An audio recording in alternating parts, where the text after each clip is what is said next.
سورة الانبیاء آیت نمبر 89۔ اعوذ باللہ من الشیطان الرجیم، بسم اللہ الرحمن الرحیم۔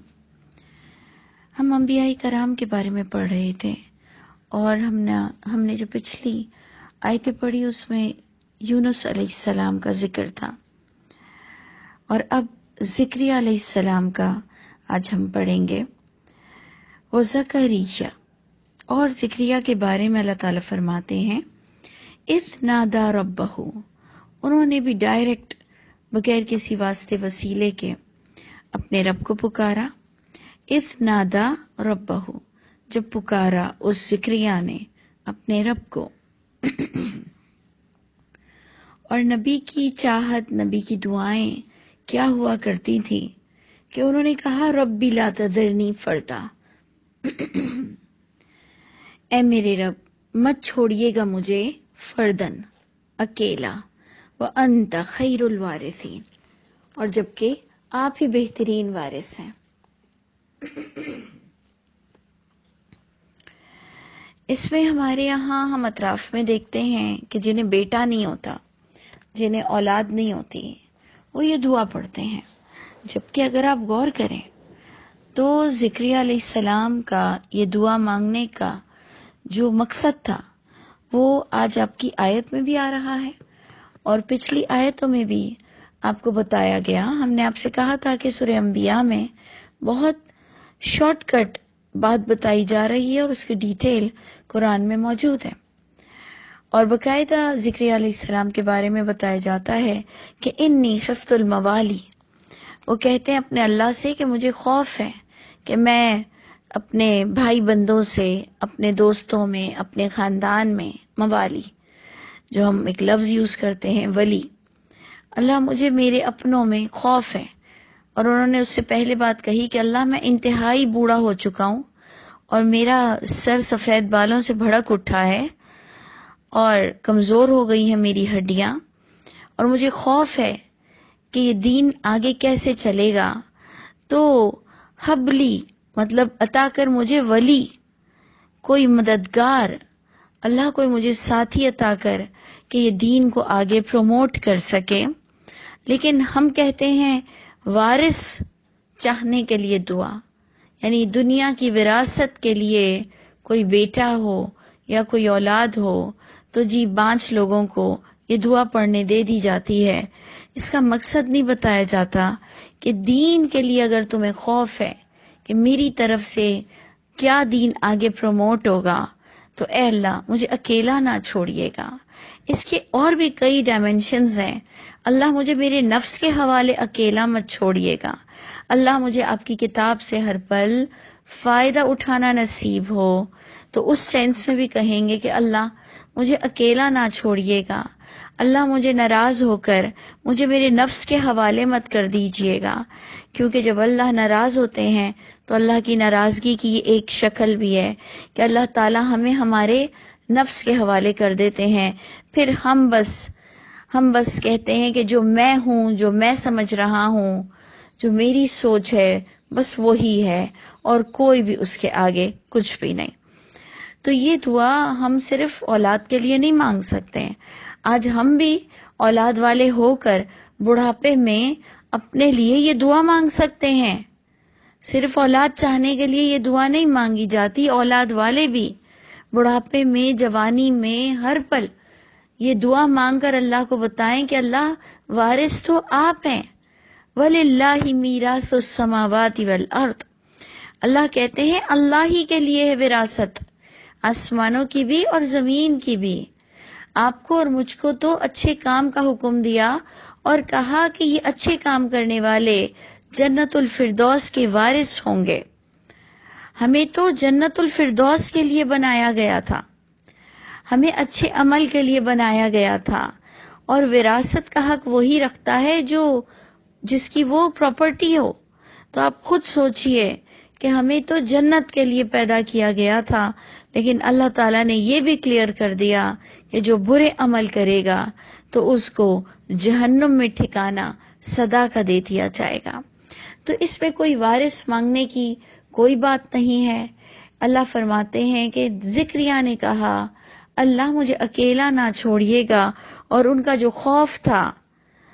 وہ وراثت اور جائیداد کا نہیں تھا. یہ آج کی بھی آیت میں آئے گا، اور جو میں نے آپ کو پچھلی آیت بتائی اس میں بھی آپ پڑھ رہے ہیں کہ جی اللہ مجھے خوف ہے کہ آگے یہ دین کا کام کیسے چلے گا. تو باقاعدہ وہ زکریا کہتے ہیں مجھے اکیلا نہ چھوڑیے گا. وَأَنْتَ خَيْرُ الْوَارِثِينَ، جبکہ وارث تو آپ ہیں بہترین، مجھے وارث کی کوئی ضرورت نہیں، آپ ہی بہترین وارث ہیں ہر چیز کے. لیکن اے اللہ مجھے خوف ہے کہ یہ آگے کام میری طرف سے کیسے جاری و ساری رہے گا. جبکہ میں نے آپ کو یہ بھی بتایا کہ لوط علیہ السلام کی طرف سے صرف ان کے گھر کے علاوہ کسی نے ان کی اتنی اولاد ہوتے ہوئے بھی ان کی طرف سے دین پروموٹ نہیں ہو رہا تھا، کیونکہ آس پاس کے لوگ ان کو سننے کو تیار ہی نہیں تھے. تو جناب ادھر آپ بہت غور سے دیکھیں کہ ان کی اس دعا کو اللہ نے کس طرح قبول کیا. فَاسْتَجَبْنَا لَهُ، یاد رکھیے گا اللہ دعا ضرور سنتے ہیں، اللہ جواب ضرور دیتے ہیں، لیکن ہم چاہتے ہیں ہم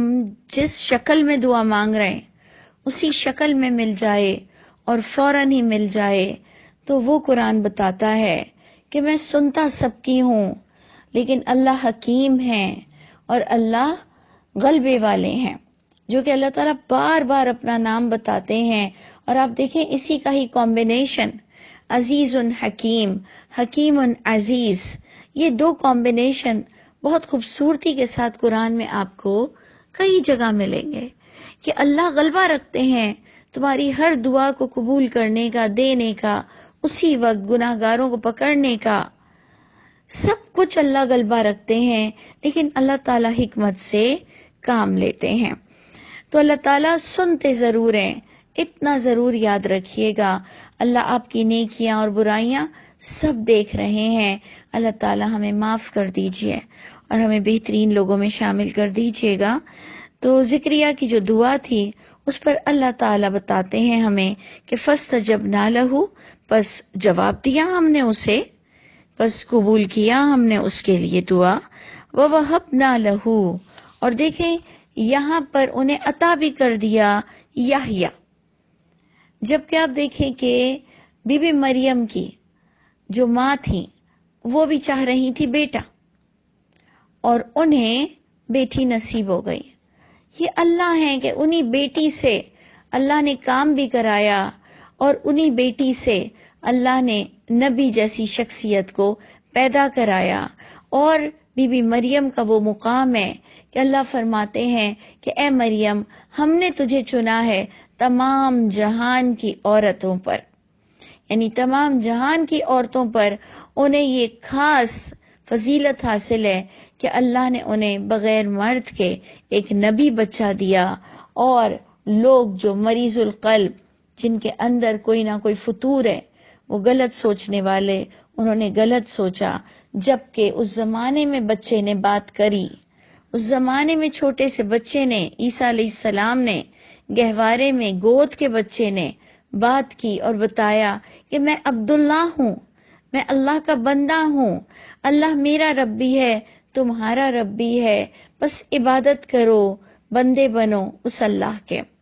لیکن اختلافات تو آج نبی کریم صلی اللہ علیہ وسلم کی قبر سے بھی ہم بڑے اختلافات جاری رکھتے ہیں. تو اس سے پتہ چلتا ہے کہ انسان کی اپنی شخصیت پر منحصر ہے کہ وہ اگر اولاد نہیں بناتا تو کسی اور کو، بشر کو، جو کہ انبیاء کرام بہت ہی بہترین انسان ہوا کرتے تھے، ان کو الہ کا درجہ دے دیتا ہے. تو اللہ تعالی ہم سب کو ہر منافقت کی بیماری سے بچا لے. اب دیکھیں یہاں پر زکریا علیہ السلام کے بارے میں کیا آ رہا ہے کہ اللہ نے عطا کیا انہیں یحییٰ، وَأَصْلَحْنَا، اور اصلاح کر دی ہم نے، لہو اس کے لیے، زوجہ اس کی زوج کو. اب دیکھیں یہاں پر ان کی دعا کی قبولیت بڑھاپے میں ہو رہی ہے، جبکہ یہ انتہائی بوڑھے ہو چکے ہیں. تو میں آپ کے آگے ایک سوال رکھتی ہوں کہ کیا جوانی میں انہیں یہ شوق نہیں ہوگا؟ کیا انہیں اس بات کی فکر نہیں ہوگی جوانی میں کیا انہوں نے کبھی بھی دعا نہیں مانگی ہوگی جوانی میں؟ کیا انہوں نے شادی کے بعد سے یہ چاہت نہیں رکھی ہوگی کہ اللہ مجھے اولاد دے دے؟ کیا انہوں نے اپنی بیوی کا علاج نہیں کرایا ہوگا؟ یہ میں کوشچن آپ کے آگے رکھتی ہوں، اور میں اتنا کم از کم آپ لوگوں سے ایکسپیکٹ کرتی ہوں کہ آنسر آپ کے پاس موجود ہے کہ انہوں نے علاج بھی کروایا ہوگا بیوی کا، انہوں نے دعائیں بھی مانگی ہوں گی جوانی میں، انہیں اولاد کا شوق بھی ہوگا، اور انہیں دین پھیلانے کی فکر تو صدا سے تھی۔ انہوں نے مریم کی پرورش کی ہے، انہوں نے مریم کو تعلیم دی ہے، تو کیا انہیں اپنے بچوں کو تعلیم دینے کا شوق نہیں تھا؟ لیکن بڑھاپے میں ان کی دعا قبول ہو رہی ہے۔ یہ میں آپ کو بتانا چاہ رہی ہوں کہ صرف انہوں نے اس بڑھاپے میں پہلی بار دعا نہیں مانگی تھی۔ ابراہیم علیہ السلام نے اپنے رب سے کہا کہ اے رب، اے میرے اللہ، کیا میرے بچوں کو بھی آپ لیڈرشپ دیں گے؟ اللہ نے کہا میرا وعدہ بدعہد لوگوں سے، ظالم لوگوں سے کوئی نہیں ہے، یعنی اگر تمہاری اولاد بدعہدی کرے گی، ظلم کرے گی، شرک کرے گی، تو ان کو لیڈرشپ نہیں ملے گی۔ اللہ تعالیٰ عالم الغیب ہے، اللہ تعالیٰ کو سب پتا ہے کہ آگے کیا ہونے والا ہے۔ اللہ تعالیٰ بخوبی جانتے تھے کہ ابراہیم کی دونوں اولادیں نبی بنیں گی اور بہت ہی نیک ہوں گے۔ قرآن نے اس کی گواہی دی کہ وہ دونوں بچے ابراہیم کے نیک تھے، بلکہ آگے جو ان کی نسل بھی چلی یعقوب علیہ السلام سے، وہ بھی نیک تھے۔ لیکن اللہ تعالیٰ نے اس وقت انہیں یہ بات پر بالکل ڈینائل اللہ کی طرف سے آ گیا کہ جب انہوں نے کہا کہ اللہ جو آپ نے مجھے لیڈرشپ دی ہے، کیا میرے بچوں کو بھی دیں گے؟ تو اللہ نے وہاں پر باقاعدہ ریزن بتایا کہ آپ کو لیڈرشپ اس لیے ملی ہے کہ آپ کو کئی جگہ ٹیسٹ کیا گیا اور آپ کوالیفائی ہوئے ہیں، یعنی آپ تمام ٹیسٹ میں کامیاب ہوئے ہیں تقریباً، تو اس لیے آپ کو لیڈرشپ ملتی ہے۔ تو ہم سب کے لیے بھی اور انبیاء کرام کے لیے بھی یہ بہت بڑا میسج ہے۔ تو اللہ تعالی ہم سب کو آیتوں کو اس کی صحیح رخ سے پڑھنا نصیب کرے، نہ کہ صرف بیٹا لینے کے لیے اس کا وظیفہ کیا جاتا ہے، جبکہ خود زکریا کہتے ہیں وَأَنْتَ خَيْرُ الْوَارِثِينَ، اے اللہ آپ ہی بہترین وارث ہیں۔ تو اس لیے میں اور آپ جب بچوں کو اپنا وارث سمجھتے ہیں تو ہمارے اندر یہ نبیوں والی سوچ، یہ نبیوں والی سنت ہونی چاہیے کہ وارث تو اللہ ہوتے ہیں، ہمیں تو اپنے بچوں کو نیک بنانے کی فکر ہونی چاہیے۔ آگے یہ مال والا معاملہ اللہ کے ذمے ہے، اللہ جو کچھ آپ نے ہمیں دے رکھا ہے وہ ہمیں بھی وہ چیزیں ہمارے لیے بھی ٹھنڈک کا باعث ہوں، ہماری اولادوں کے لیے بھی ٹھنڈک کا باعث ہوں، لیکن اللہ تعالیٰ بہترین وارث آپ ہی ہیں۔ تو اللہ فرماتے ہیں ہم نے ان کی دعا کو قبول کیا اور عطا کیا ہم نے اس کو یحییٰ وَأَصْلَحْنَا، اور ہم نے درست کر دیا، اصلاح کر دی جو بیوی میں کمی تھی بچہ نہ پیدا کرنے کی، تو اس حد تک کمی درستگی اللہ نے کی کہ انہیں بڑھاپے میں اولاد مل گئی، جبکہ ایک تندرست عورت بھی بڑھاپے میں اولاد نہیں جن سکتی۔ بہت ریئر کبھی آپ کچھ سنیں گے کہ ایک ایج کے بعد عورت نے بچہ پیدا کیا، نہیں تو ایک اسپیسیفک ایج کے بعد عورت بچہ پیدا نہیں کر سکتی ہے۔ لیکن آپ دیکھیں یہاں پر کلیئر آ رہا ہے کہ اللہ نے ان کی بیوی کو اس عمر میں بھی ٹھیک کر دیا اور ان کو اولاد بھی دے دی۔ اب جناب دیکھیں تمام انبیاء کرام کے بارے میں جو سٹیٹمنٹ ابھی آئے گا، کیونکہ ہم نے پچھلی بہت سے انبیاء کرام کے بارے میں پڑھا، اب دیکھیں کہ آخر میں یہ کنکلیوڈ ہوا اور کچھ اس طرح سے بات آئی کہ انہم کانوا یسارعون، یہ جو جمع آ گیا انہم کانوا یسارعون، لیکن تینوں لفظ جمع کے ہیں کہ بے شک وہ تمام انبیاء وہ تھے، وہ بہت بھاگ دوڑ کرتے تھے، وہ بہت دوڑ دھوپ کرتے تھے، کوششیں کرتے تھے فی الخیرات، نیکیوں کے معاملے میں، وَيَدْعُونَنَا، اور وہ پکارتے تھے ہم کو، رغباً ورہبا، بڑی رغبت سے بھی پکارتے تھے اور بڑے خوف سے بھی پکارتے تھے، نہ کہ ہماری طرح جو ختم شریف ہم پڑھتے ہیں۔ آپ دیکھیے کہ کئی گھروں میں 1.25 لاکھ کے ختم شریف پڑھے جاتے ہیں، وہ یونس علیہ السلام کی دعا کے لا الہ الا انت سبحانک انی کنت من الظالمین۔ کتنا بہترین انداز ہمارے پاس، اس کے کتنی ہمارے فیس پر ایکسپریشن آنے چاہیے کہ اللہ تعالیٰ آپ کے سوا کوئی اتھارٹی نہیں، آپ ہر غلطی سے پاک ہیں۔ اللہ میں ظالم ہوں، بے شک میں ظالم ہوں۔ تو آپ سوچئے کہ یہ ہمارے پاس ایکسپریشن نہیں ہوتے، ہم بن سور کے دوسروں کی منتیں ہوتی ہیں 1.25 لاکھ کی، دوسرے لوگ منت مانتے ہیں جی میں 1.25 لاکھ پڑھوں گا، اللہ میری یہ مشکل آسان کر دیجئے۔ خود پر مشکل آئی تھی، خود بیٹھ کر پڑھتے، خود استغفار کرتے کہ اللہ میں ظالم ہوں، اللہ میں ظالم ہوں، اللہ مجھ سے غلطی ہوئی ہے، اللہ آپ تو بے عیب ہیں، جو مجھ پر مشکل آئی آپ نے بھولے سے نہیں ڈالی، آپ سے فضول آپ نے مجھے نہیں پکڑا، بے شک میں نے کہیں خطا کیا، جبھی تو میں پکڑ میں آ گیا۔ لیکن ہم دوسروں سے پڑھواتے ہیں، جبکہ پریشانی ہمیں آئی ہوتی ہے، منت ہم نے مانی ہوتی ہے، ہم پڑھواتے لوگوں کو بلا کر ہیں، خود وہ عورت اور مرد گھر کو دیکھ رہے ہوتے ہیں، ہمارے کھانے کا انتظام کر رہے ہوتے ہیں، اور بڑے خوبصورت سب کپڑے پہن کر آتے ہیں، ہر ایک کے کپڑے دیکھے جا رہے ہوتے ہیں، یہاں وہاں نگاہیں ڈالی جا رہی ہوتی ہیں، ہر آنے والے کو اسمائلنگ فیس سے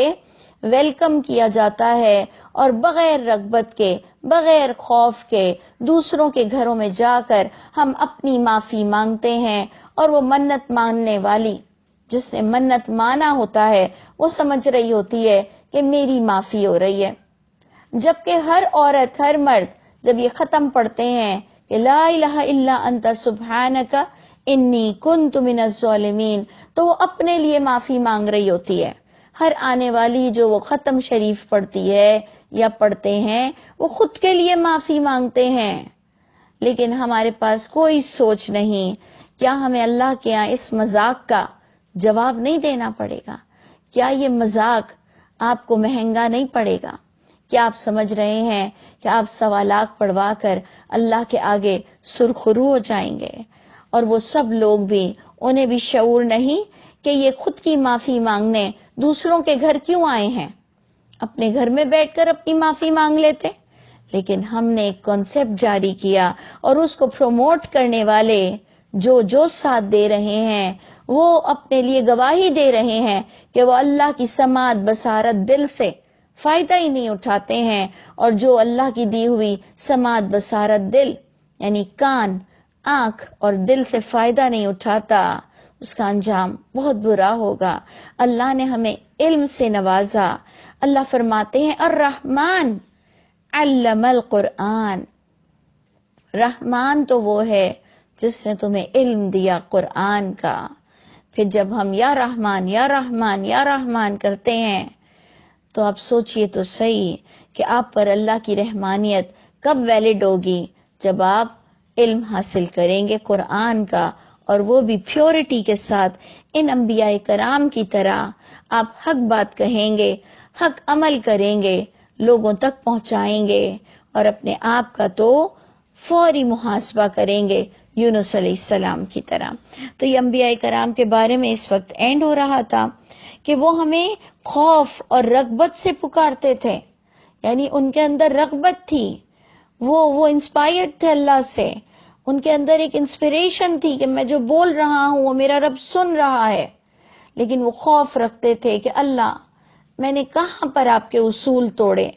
اللہ میں نے کہاں مال دیا تو دکھاوا کیا، کہاں خوشیاں منائی تو اترایا، اللہ کہاں میں حرام کھا رہا ہوں، اللہ کہاں میری نمازیں کہیں قبول تو نہیں ہو رہی۔